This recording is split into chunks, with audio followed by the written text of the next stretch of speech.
Git, a distributed version control system, aka a time machine for your code. It tracks all your changes and makes it harder to lose your progress.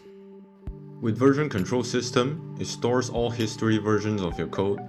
You can rewind mistakes or go to a certain version of your code and check which part broke the code.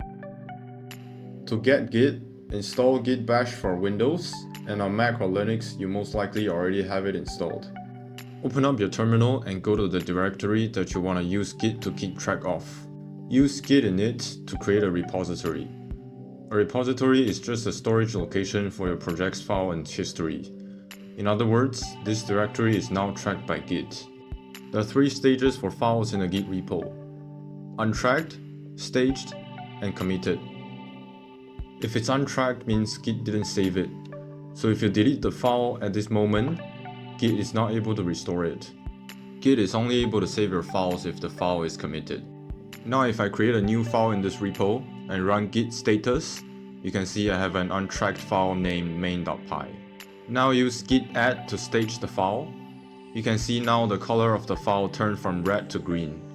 Means now it's ready to be committed. Staging a file is not enough for Git to fully track it. Now use git commit -m to commit with a meaningful message.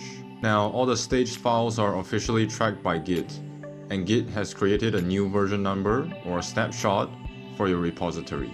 Even if you changed anything in the file or even deleted it, you can still restore to any of the versions.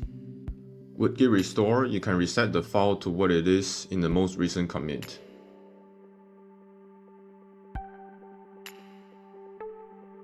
Okay, so that's the basics of Git.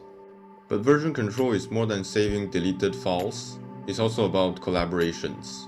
For a team to easily work on the same project, use branches for each individual person or feature. Now I want to add a new function to main.py. Create a branch with git branch and switch to the branch with git switch. An easier alternative way to do this is to add a -c flag in git switch to both create and switch to the branch.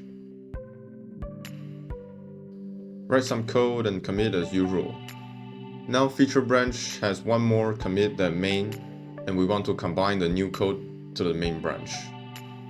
First, get back to main with git switch and use git merge feature branch to merge the feature branch into main. Now the main branch is with the newest code. Maybe you're wondering, how am I supposed to share this git repo to my teammates remotely? Send a zip file? This is where GitHub comes into play, which I will let you explore yourself. That's all for this video, and I'll see you in the next one.